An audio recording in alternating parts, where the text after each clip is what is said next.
फैसलाबाद से लाहौर जाते हुए हमारी गाड़ी जो है वो इस वक्त खड़ी हुई है एक होटल पे, और ताकि लोग जो है वो चाय पानी पी लें और वाशरूम इस्तेमाल कर लें। ये एक पॉइंट है। ये पहले इतना अच्छा नहीं था, लेकिन अब इसको काफ़ी जो है वो खूबसूरत बना दिया गया है। इसमें आप देख सकते हैं बच्चों के झूले भी लगा दिए गए हैं, पार्क बना दिया गया है, और ये स्विमिंग पूल भी लगा हुआ है इसमें तो।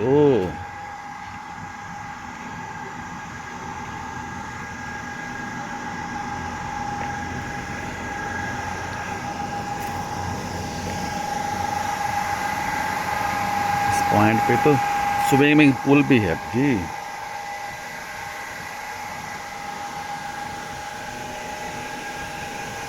और ये ताज़ा पानी आ रहा है इस टाइम, शफाफ पानी बिल्कुल।